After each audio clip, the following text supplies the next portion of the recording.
Hello and welcome to Cancelled Movie Report, the documentary podcast series that talks about the best movies that Hollywood never made. My name is Michael Campbell, but you can call me Cambo. And joining me, as always, is actor, comedian, and former Australian Survivor contestant, Mr. Eden Porter. Thank you very much, Lee Cambo, for that great introduction. You're very, very welcome. Now, we've been stretching ourselves a little bit with this report, haven't we, Eden? Oh, big time, Cambo. And that's the quality of joke you can expect the comedy from this script. That we are halfway through. I was going to say, I think you're putting the bar a little too high in that sort of comedy there, Cambo. Well, I can just stretch up and grab it and roll it right back down. I can. Now, this is part 2 of our report on the Wachowski's Plastic Man movie. If you haven't listened to part 1, make sure you do that first.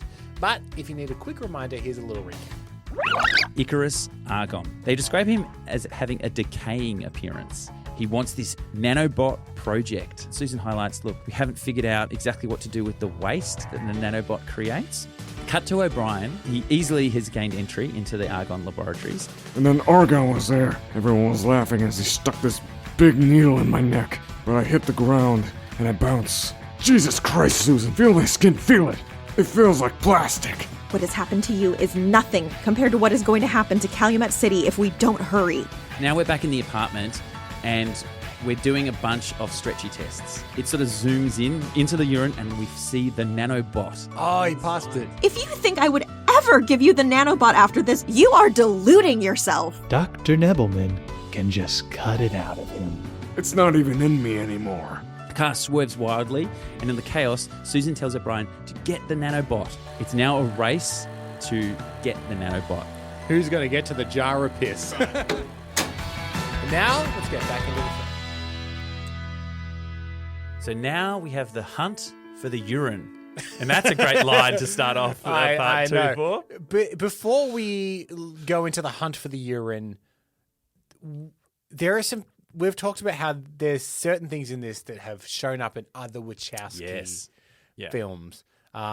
Woman in a Red Dress... Yep. The PVC plastic Alice in Wonderland. Alice in Wonderland. Yeah. Leather outfits. Yeah. The one that came through to me is ICURUS Argon always using O'Brien's last name. Yeah. Is very Mr. Anderson. Yes. So there's a lot of true, actually. Mr. O'Brien. One of these has a future, the other does not. Yeah, great. Yeah, that's good. Good pickup. They must like that. There are a lot of Matrixy blueprints in this. The technobabble, this sort of stuff. The bullet time. So, we haven't mentioned the bullet time. No. But yeah, it is interesting. Throughout. It is interesting. The comedy comes through in spades. There's a joke somewhere in there about Keanu Reeves being very wooden, playing a plastic man. I think there's a joke in there about that. We'll get there by the end. Yeah, I think so. So now back to the urine hunt. Yeah. So everyone's after the urine. Everyone's after this urine and the nanobot singular. See, this in the 90s, it was like singular, and then we became nanobots. Everything was nanobots later on. It's like how a computer used to take up the size of a room, and now you wear it on your wrist. Yeah, that's it right. Used to just be one nanobot. Yeah, exactly. But now we've got one doesn't do anything anymore. So the nanobot was the size of a room. That's just a bot, isn't it? Yeah. Now we're in a back garden, okay? A serene back garden with 2 innocent children engrossed in their play, sort of building sandcastles and stuff like that. I hope they use that stock sound effect of children laughing, like this one here. You know the one that's in every movie whenever you have kids playing? Yeah, we know it. So their innocent play is interrupted when a giant red foot, elongated, stretches down and crushes their sandcastle, planting itself right in the middle of them, but then it swiftly disappears again. The children are stunned, looking around, being like, what the hell? So he's doing like long, giant, huge steps. There's some really crazy visuals in this film. Like it's quite amazing. Now we're at Susan's brownstone apartment. Sim and Dolby approach Susan Bright's brownstone residence. As Sim continues his conversation over the phone with Dr. Nebelman on the other line, he reveals that Susan has a basement and all their research is down there. So Nebelman, they break into the house, they go down into the basement, and they do find the urine sample sitting there. It's already there. It's just there. So they beat... So it's just like a block of urine? Yeah. It's a block of urine. But did they beat O'Brien there? That seems weird, considering he's jumping doing big around. steps. Yeah, exactly. He comes across the beaker filled with this liquid, and it says it looks like solid lemonade. He looks closer, he gives it a sniff, and Sim discerns that the substance is far from an ordinary drink. Niebelman says down the phone that... Does it smell of crazy glue? Which is methylicolidotite. Yeah? Reference in the script. And he's like, yeah, it does smell like crazy glue. And they're like, that's it. This is the critical element that we need. And he's like, oh, okay. Outside Susan's residence, O'Brien is actually already there. So he's actually stalking them out. And he's in a covert sort of stance, observing Sim and Dobby's movements. Using his newfound abilities, he then attaches himself to the bottom of their car, right? So he's Cape Fearing it. Yeah, he's definitely Cape Fearing it. He's unnoticed. So his plan is let them take it back there so he can find out where Susan is, he can get it all together. So it's actually a pretty good plan. Back at Argon Labs, and we have Argon. What is he thinking? What's he going to do? Let's check in on him. Dr. Nebelman, I want to know the moment the nanobot arrives. The instant. Understand? Of course, sir. Dr. Argon, I know you want to use the nanobot on yourself, but you mustn't. The situation is critical right now. The replicators are growing exponentially. If we wait much longer, it'll be too late. You have to use the nanobot to stop the meltdown. Dr. Bright, I don't have to do anything. But in another 24 hours, the core meltdown will be beyond the stabilization period.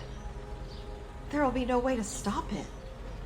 To be brutally honest with you, Susan, as long as the nanobot does to me what it did to that idiot O'Brien, I don't give a rat's ass about what happens after that. You can't mean that. Come with me, Susan. I want to show you something.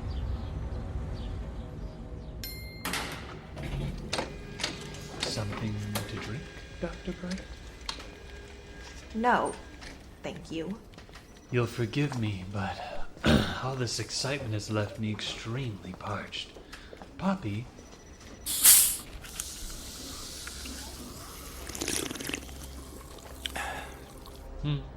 A monument to my past, but I prefer the future. Come.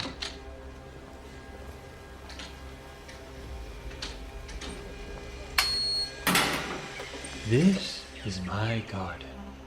Few people have seen it because it means so much to me. I'm hoping as a fellow scientist you can appreciate it. Gardener, would you excuse us?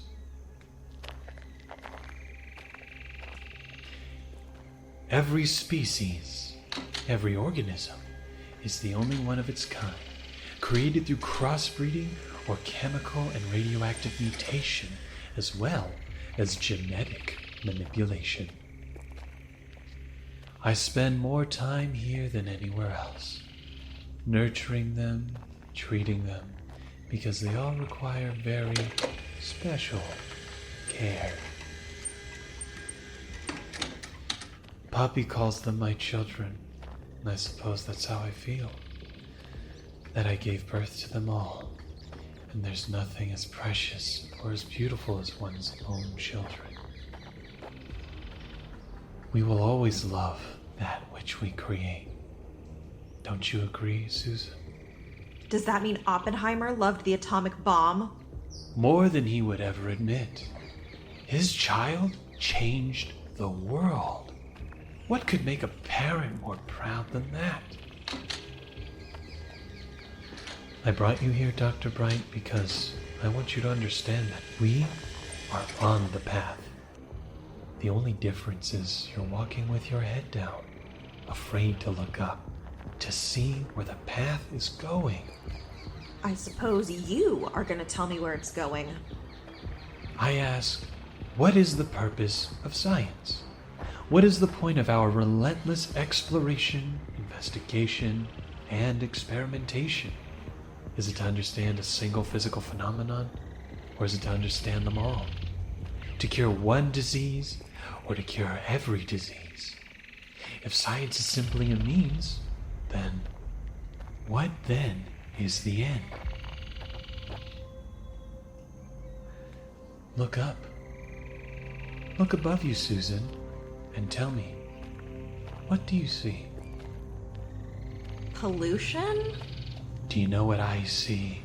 I see a man making his own clouds. I see a man coloring his own sky. And like this garden, it is a sight that makes my heart sing. This is our world, Susan. And once you realize that, you will understand that the only place our path can end is on the throne of heaven. Science is the quest for divine perfection. How do you know we're not heading in the wrong direction? I look behind us. I look to the past, to worlds steeped in rot and decay. I think of the Acropolis in another century reduced to little more than dust. I see the faces of Mount Rushmore eventually losing all distinction. And then I look at this, and I imagine it in 1,000 years as perfectly shaped as the day it was made. I find that thought exceptionally reassuring. They're here, sir. They're here. We have the nanobot. Excellent. How long until the assembler tank is complete? Dr. McKay is working on it now, sir. I estimate another 12 hours. In the meantime, why don't you find something useful for Dr. Bright to do? I swear to you, Argon, if you don't stop the meltdown, that nanobot will be the last one I ever build. Susan, I sense you're having difficulty understanding the situation you're presently in. I ask that you keep in mind that I am ready to reduce an entire city to gelatin to get what I want. If I were you, I'd be careful about making promises you will be unable to keep. More monologues, Campo. More monologue. Get more in there. This is the. There's two kinds of monologues, and this is my plan monologue. Yeah. But you know what's something that was missing from this Wachowski script was the sort of the God complexy, like religious references that they tend to. Yeah, it's to more put in stuff. environmental. It's more environmental but this was starting to touch on that a little Man bit. making his own clouds. Yeah, all that sort of stuff. I think he said we belong on the throne of heaven at one point. Yeah. So it's very much in there, and Yeah. he's very obsessed with plastic. Yeah. Very obsessed. Lasts forever. Well, like this that is right. Acropolis. Yeah. So, again, he's in full villain mode. Yeah. There are a few things there that do, in terms of plot holes, like, why not, like, if you just keep following, if this replicator stuff is going to gooify everything and it's on a cell level, then it will just keep expanding forever until the whole planet He's plastic. is a gooey plastic Yeah. grossness. And you don't want to be Plastic Man In a plastic in world. a plastic world. You want to be the only plastic thing in a non-plastic world. Yeah. So he should just stop the meltdown.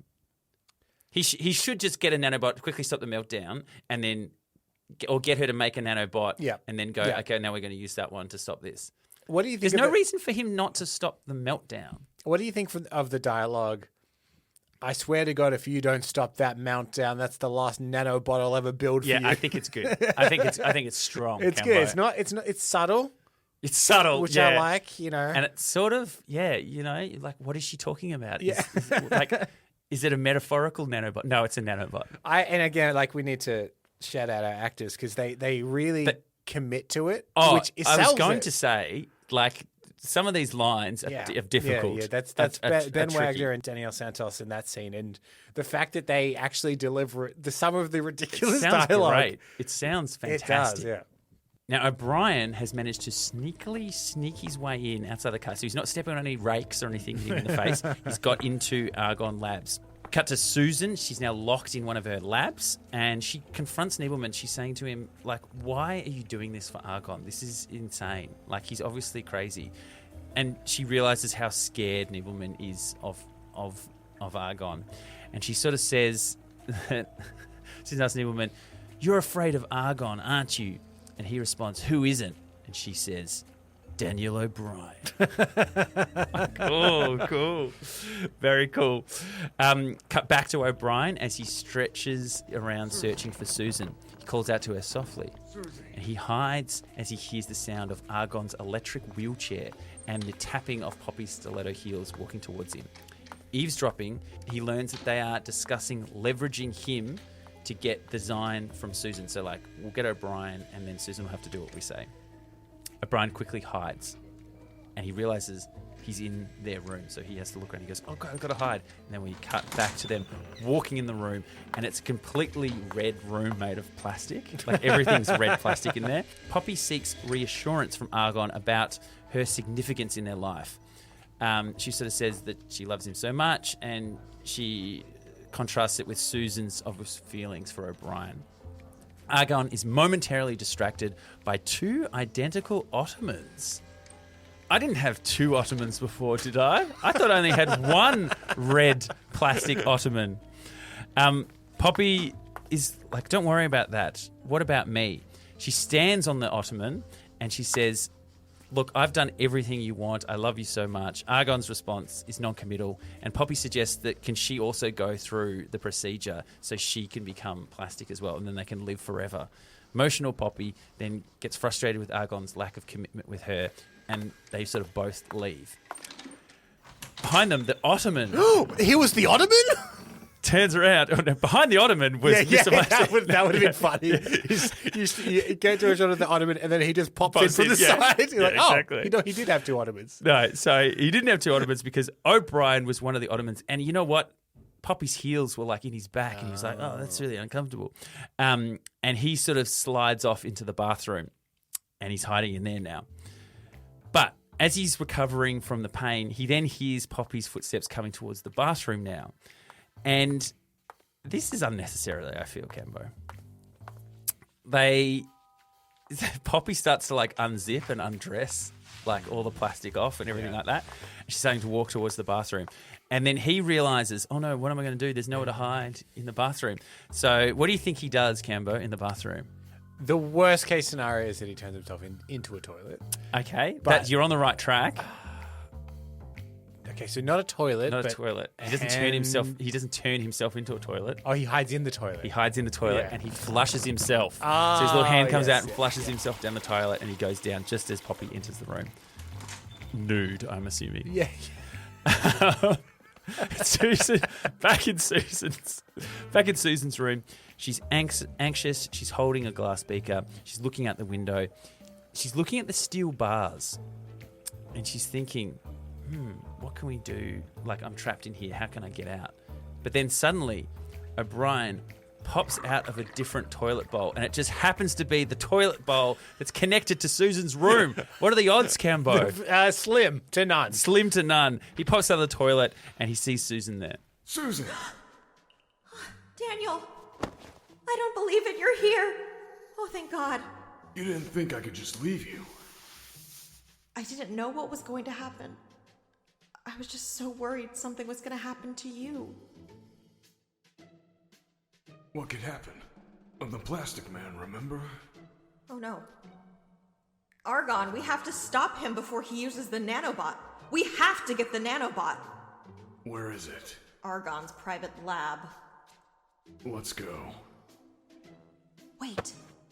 There's a guard. He'll never know what hit him. O'Brien backs into the room, pushed by a very large gun. Savoir-faire is everywhere. I'm Mr. Ubiquitous. Ain't I, O'Brien? You know what ubiquitous means, don't you? Means here we go again. Welcome to my home, Mr. O'Brien.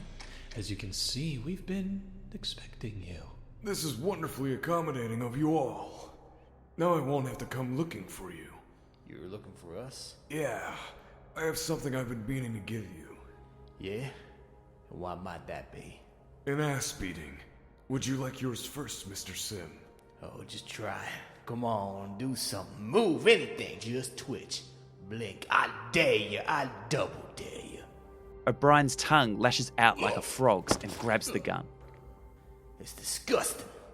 I should kill you right now for what you did to me. Maybe you should, but you can't. A guard grabs Susan and pins a gun to her head. Run, Daniel! Get out of of here! I'm not leaving without you, Susan. You don't have to leave, Mr. O'Brien. We've prepared you a wonderful room. I think you'll find it quite comfortable. So comfortable, in fact, I doubt you'll ever want to leave. As Argon speaks, they all pull out white oxygen masks. Gardener. The gardener appears, sprayer in hand, and rushes straight to O'Brien, aiming the nozzle in his face, pumping a mist that envelops both of them. No! Gas begins to take effect.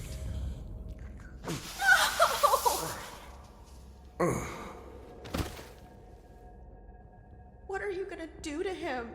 Do? Well, I suppose that depends on you.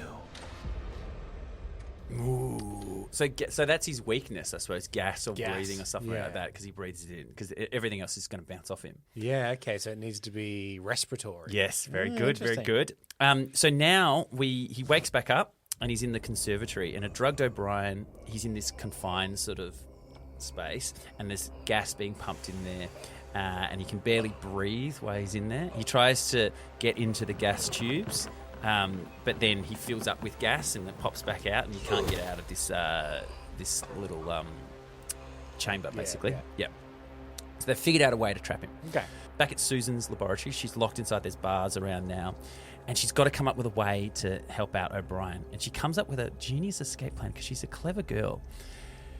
She uses some of the replicator fallout to bond with the bars on the window, right? Yeah. To then make them become squeezy, and then she can squeeze through between them. So she's not becoming squeezy, but she's making everything else. yeah. Then she's on the outside of the window, and then she slips and she falls down 4 stories, and she's like, oh my God.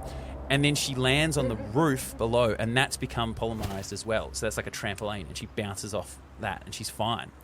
So then But she didn't know she that didn't was gonna plan that. happen. I know. That's the funny thing about it. She didn't know that. She didn't plan that. The bars she was like all on top of, but that she didn't.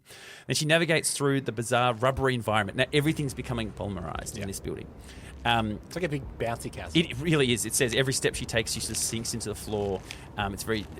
Everything's disordered. Sounds and like sort of an expensive set to build. It sounds, and we may get to that a bit later Okay. on, Cambo. Outside, she spots containment crew members sort of spraying liquid nitrogen. Sneaking past them, she uses a polymer fire extinguisher as a weapon, and she knocks a bunch of them out. Now we're back at the private Wouldn't lab. that be bouncy if it's polymerized?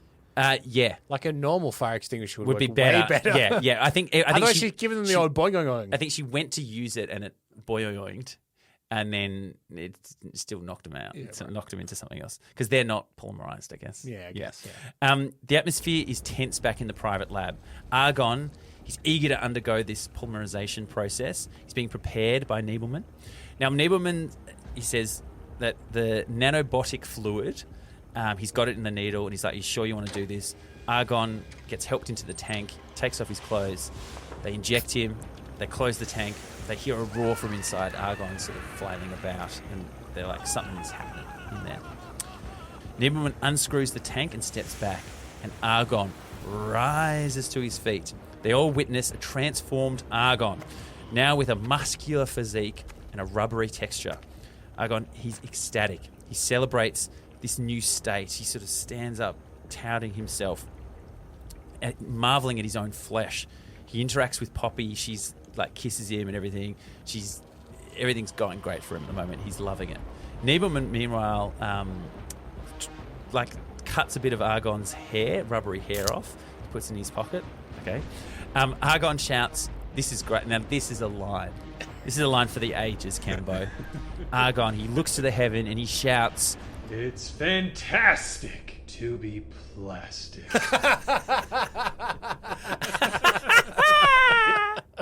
now put that on a t-shirt, Cambo. Yeah. This is so wild. So then, looks like Nebelman has worked pretty quick, and he's made one of the black suits. Yeah. So similar to O'Brien's, Yeah, they've got big. one ready to go. So Yeah. he just puts that on Here's straight the away. black version. So Sim enters and tells them that Susan has escaped and could go to the press, as well as the fact the entire building could collapse at any moment because it's all gelatin. Argon, he says, agrees. He says, we need to take care of O'Brien then, and he sends Nebelman and the gardener to finish the job. Now, it's interesting, at this point, we've fallen into this old trope. I think I know what you're going to say. You know what I'm going to say? The villain of a comic book movie is always just the same as the superhero from the comic book movie. 100% correct. We've fallen into that trap again. Yeah, I was thinking that as soon as he said he gets a black version of the suit. It's just like, okay, so it's two yeah. plastic men fighting. Yeah, it's the same yeah, thing. It's yeah. your Iron Man, it's your Ant-Mans, It's Black Panther, Black Panthers, yeah, all yeah. that stuff. Which, I don't know, it's Annoying. It's annoying. I love It's when really a annoying. comic book superhero has to fight a villain that's just fucking weird and different. You know? Yeah, like when same. Doctor Strange fights another sorcerer, not interested. If Doctor Strange was fighting some kind of, I don't know, space alien hive mind. Yeah, I'm like, that's yeah, interesting. cool, Yeah, great. that's How do cool. they combine? Yeah, get that going. But this is, again, I'm a little disappointed that they just fell into that. But you could see it coming sort of a mile away. Yeah. I mean, yeah. His whole plan from page one was I want to be plastic. Yeah. But you could have done a twist on it where he Absorption Man, where he absorbs different things and becomes everything, or just something slightly different. Anyway, we're back in the conservatory, and the scene starts with the sound of glass cutter tracing the plexiglass. The gardener, wearing a mask, leads Sim and Dobby and Niebelman towards the containment tank, right? Who's trapped inside. So what they want to do, they want to reach the tank, and they're going to put more of the gardener's evil gas in there and really gas him up. But O'Brien's still currently sealed in there, yeah? And then what they do is they actually turn off the oxygen in there completely. So Plastic Man starts to choke in there and he can't breathe, so he's freaking out. Niebelman, he's loving this. He's become full bad over the course of this as well. But then a door at the far end opens and a containment crew member approaches, revealing we've found Susan. And the crew member then takes off their mask, and it is Susan. That's right, Cambo, in disguise. Amidst the chaos, she manages to shoot a hole with Sim's gun into Brian's tank, allowing him to sneak out. And so he actually goes. That's the sound effects he makes. And then this causes another confrontation between O'Brien, Sims, Susan, and the others. Now, this is interesting. What happens here? Sims and O'Brien have a bit of a. Oh, mate, I've been wanting to do this for ages. Oh, mate. Yeah. And then Sims shoots him. He goes, again, Cambo, these lines are so good, Cambo. Sims shouts. They always shout them to the scene. Sims shouts at O'Brien when he's trying to shoot him. He goes, I ain't afraid of no plastic man. very, very reminiscent of I Ain't Afraid of No Ghosts. Exactly. But he shoots him. The bullet harmlessly bounces off O'Brien, then bounces back at Sims, killing him. It's a bounce bullet turnaround. Yeah, it's a classic. If I had a penny for every time I saw a bounce bullet turnaround, Mate, I'd be a rich man. So now Sims is dead. O'Brien then combats Dobby and puts his arms around him and sort of suffocates him. And Susan is sort of confronting Niebelman. Yeah. But then the gardener gets in on the action. Not the gardener. So what the gardener does, he starts spraying O'Brien. But quick-witted O'Brien turns his hands into a giant bellows, and he sucks up all the gas and then bellows Shoots them it back yeah. into the gardener's suit. The gardener screams and falls to the ground. It's the double hand bellow shoot back. God, it does, mate. This has all the There's cliches. so many cliches in this film, isn't there, Camo? Susan and Brian, everyone's knocked out, everyone's done. They embrace. Susan realizes the scientific signs of falling in love. She has this great little thing where she's like, hang on, shortness of breath, dizziness, chemical changes inside. I think I'm in love. And then they kiss. She's like, and the cure for this is to kiss. Camo, interestingly enough, it could also be a heart attack. Yeah, some of those symptoms as well. Numbness in my hands. Yeah, exactly. They share a passionate kiss that's so intense it shakes the building. No, The kiss shakes the building. no, it's not the kiss. The building is unstable and going to fuck, collapse. yes. Yeah. This is when the script Because has of the jokes waste, in they it. need to Yeah. stabilize. Yeah. So it's the ongoing meltdown is going to tear everything apart. How can we stop it, says O'Brien. Well, Argon has injected himself with the other nanobot, so we need to get that into the core. And then O'Brien says, well, if we can't get it out of him, what if I just throw him into the core? Would that work? And Susan goes, it just might. We're back in Poppy's bedroom. Poppy and Argon are intimately involved at this point. It's described in the script as what is happening beneath the red rubber sheets of Poppy's bed is beyond anything ever pictured in the Kama Sutra. Like that? I mean, I guess you could do some pretty Stretchy. interesting Yeah, positions. this is exactly right. You could do the double hand bellow blowback, Yeah, well, which it's different meaning. in that sense. it's originated as a sex position and became a defensive mechanism when needed. It's true. All true facts. They're disturbed by the building shaking. Argon realizes the danger that they're in and insists, yep, okay, now's the time to start evacuating. The tower's metal frame is being affected by the replicators, causing it to lean precariously. Outside, chaos rounds as containment crews and security members flee. Brian and Susan are debating their next move. What should they do, Cameron? Daniel, just forget Argon. Let's get out of here. We'll find another way to stop the waste. We don't have time to argue, Susan. I'm going to set you down outside. You have to get over to the reporters outside the gate. We have to warn people what's happening. You're not going after Argon. I have to. Do the words hero fantasies mean anything to you? Oh, how about infantile dementia? Maybe you're right. But so what? I'm going to beat the living snot out of him.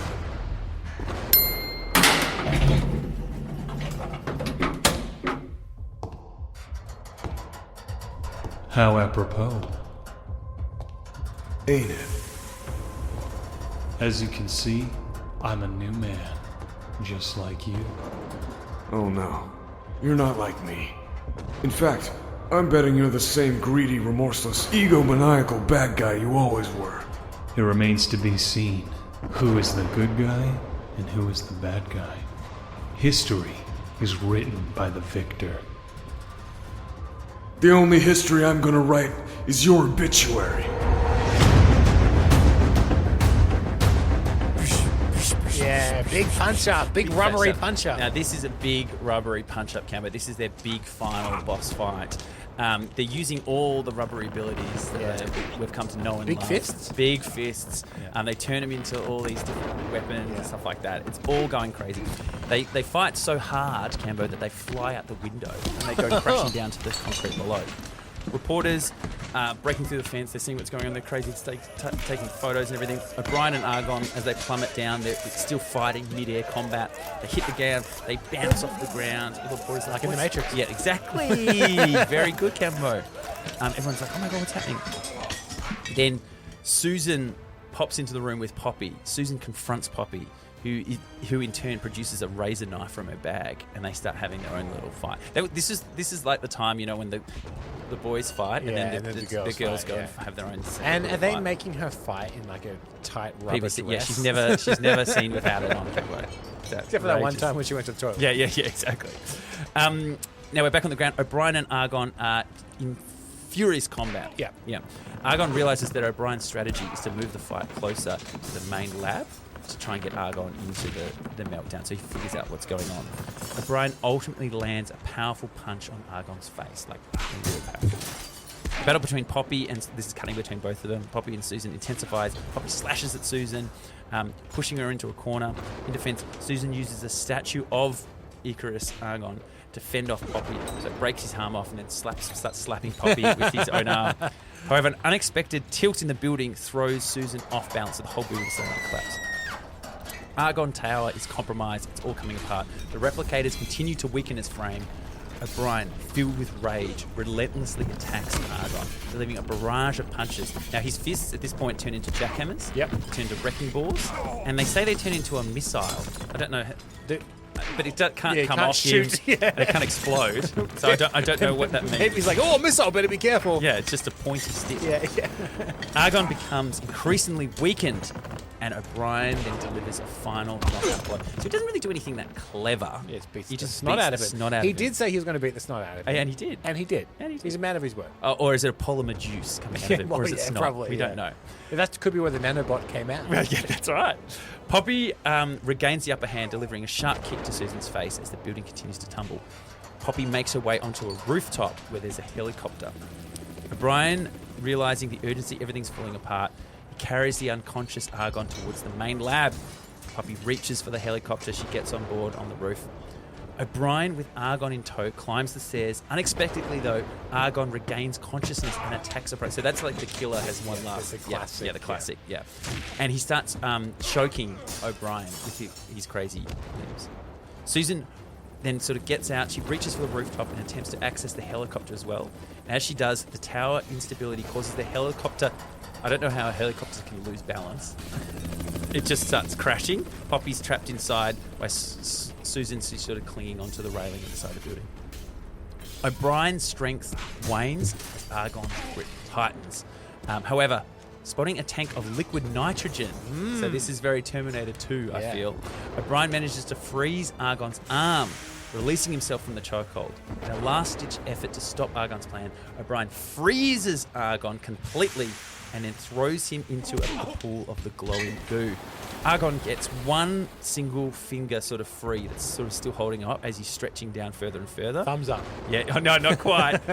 O'Brien then turns his hands into a giant pair of scissors and cuts Argon's final finger, and he falls into the chemical reaction causing all the bobbling and stuff like that. Probably very, again, Terminator 2 with the T-1000. The tower then collapses as Susan clings to the railing. She spots Niebelman, who blames her for the chaos and starts yelling at her. The tower falls. Susan is now also falling. O'Brien spots her in danger, transforms into like a parachute. I've been waiting for that. Waiting for him to do That's a big the classic parachute. big parachute. And he grabs her and he saves her. Niebelman is thrown into the inferno, and Poppy inside the helicopter crashes to the ground in flames. She yells as she's going down, "Plastic means forever!" And she dies. Not as good as some of the other yelled out ones. I ain't afraid of no plastic. Yeah, I ain't no afraid. And it's fantastic being plastic. Susan and O'Brien land on the ground and share a passionate kiss amongst all this chaos. She looks at him. She says, "My hero." And then we cut to a bit later on to see how our lovely couple is doing. God, when we were in that store, all I could think about was that one time when we were in school and you attacked that little kid who wanted some cereal. Do you remember that? I remember I was trying to help. God, what a fight that was. We were different people back then. Do you suppose that was our problem? We met before our time? I think that happens a lot. People, events, planets all just circling each other, waiting for that moment when everything clicks into place. O'Brien suddenly notices something. That moment of synchronicity where everything seems to work out just the way it should. Walking straight towards them is the litterbug. I suppose if there were a god, it would be those moments that would make me believe in her. Or him. Just like before, he gulps from a plastic bottle. Danielle, what is... She sees the litterbug. Oh no. Daniel, please don't. Not today. It's such a nice day. Aw, shit. What? You're right. It is a nice day. I can throw it out. No big deal. Things do change. I guess they do. The light bulb inside my head says, get out and play. 'Cause you never feel this way. It's my lucky day. It's my lucky day. You just know there's a sweeping crane shot as they walk down the road. Yeah.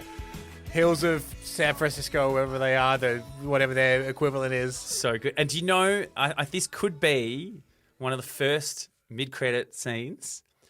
It has one final shot of them as they're walking away, and unknowns to her, his hand has stretched all the way backwards, back to the litterbug, and has smashed his head into a trash can. So live. That's good. Yeah, it's good. Exactly. There we go, Cambo. That is Plastic Man. What are your initial thoughts, my friend? It's pretty different to what I was expecting. I Yeah. didn't know what I expected from Wachowski's superhero script, especially because I knew Plastic Man was a bit silly. Yes. And Yeah. I really wondered if they would try and change it, but I mean, other than changing names and whatnot, it is pretty silly. Like It's still pretty silly, but they've it's kept the silliness of the. I feel like the comedy, the silliness comes from the physicality of it. Yeah. It's not so much. I don't get that he's a funny, especially casting Keanu as well. I don't get that he's funny. Like he's not Deadpool-esque quippy. Jim Carrey makes a lot of sense. Yeah. And that, like, I think that's slightly different. But I think no one's ever said, you know, he's funny. Keanu Reeves. Yeah, you know, he's hilarious. And when you think about the origins of the character, he is quippy and funny and pretty laid back. Because he's immortal, they say that he is quite laid back about situations. Like, oh, whatever, we'll just do this, whatever. Which is sort of Keanu. Like, Keanu's a bit laid back, but he doesn't quite have that wit. Yeah, there was a scene in last episode when they kidnapped them in the limo where he says something along the lines of, oh, it seems like you forgot this and this. Oh, yeah, and your deodorant. Yeah, and you can really picture Jim Carrey doing the old, oh, and your deodorant. You know, like the big... Yeah, exactly. So it's interesting. It's not funny. The technobabble does bog it down at times. Yeah.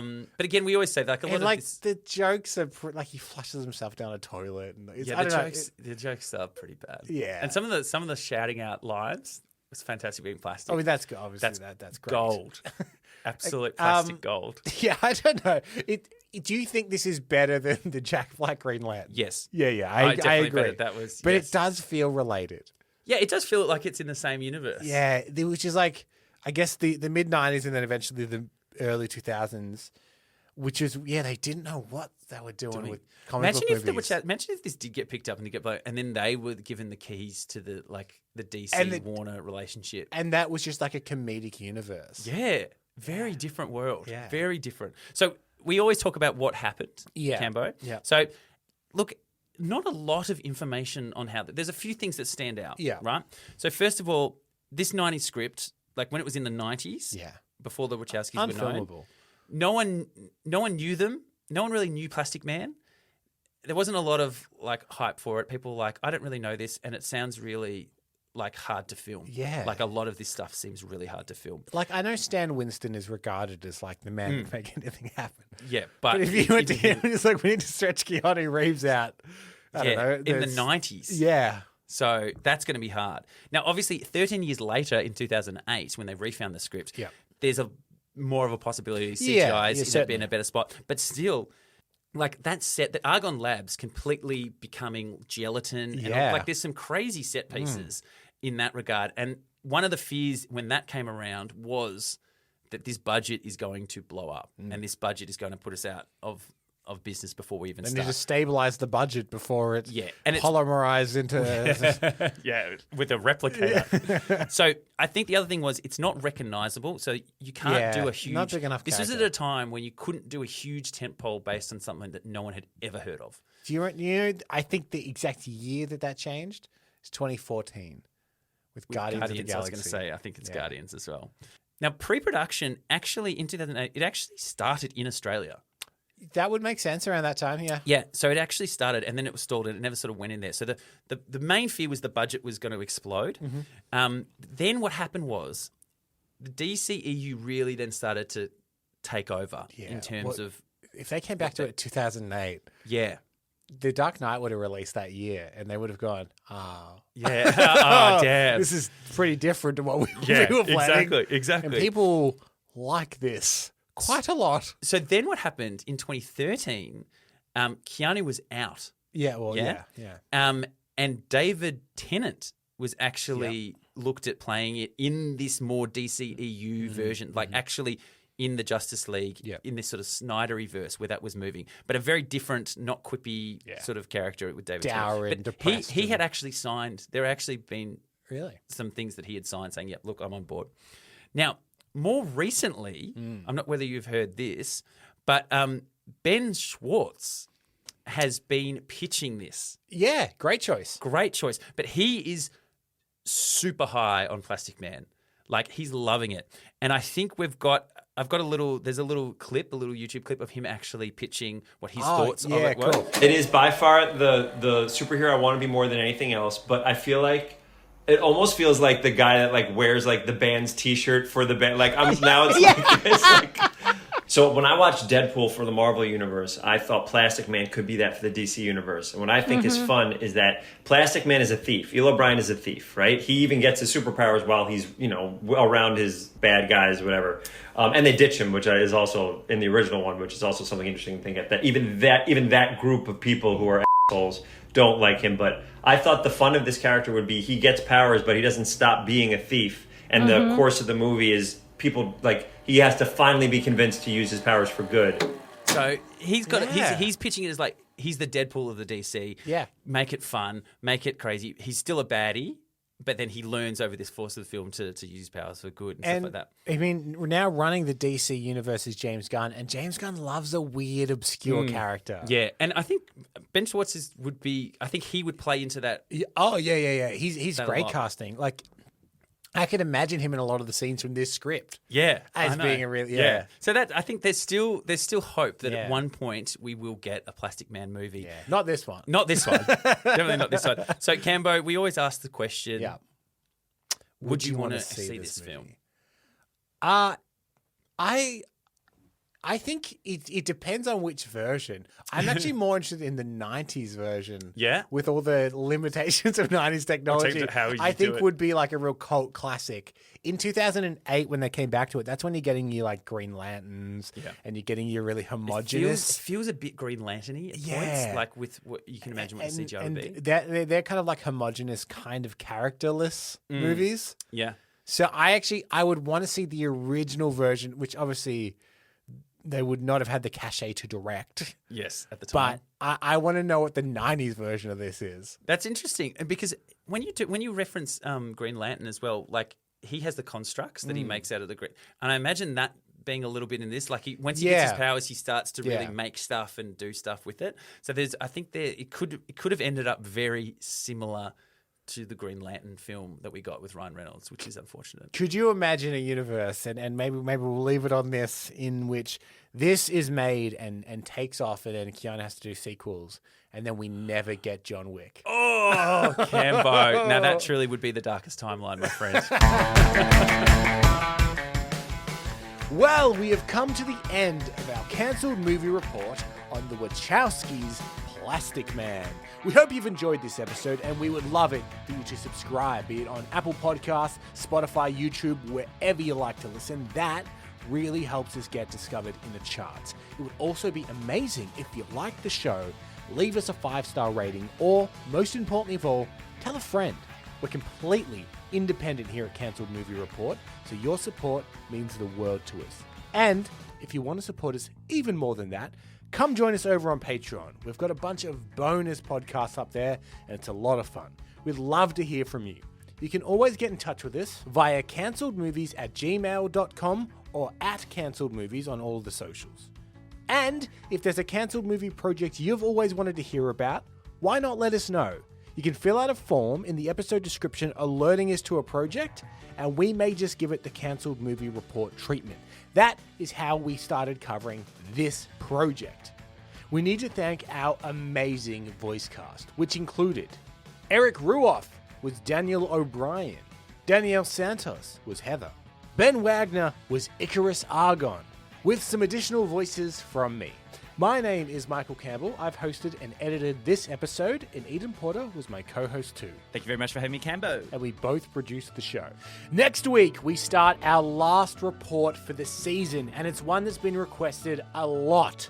We are actually changing pace just a little bit and delivering a kind of episode from this show that you've probably never heard before, because we're covering the epic tale of Stanley Kubrick's Napoleon. But if you can't wait, here's a sneak peek. This is a tale of obsession.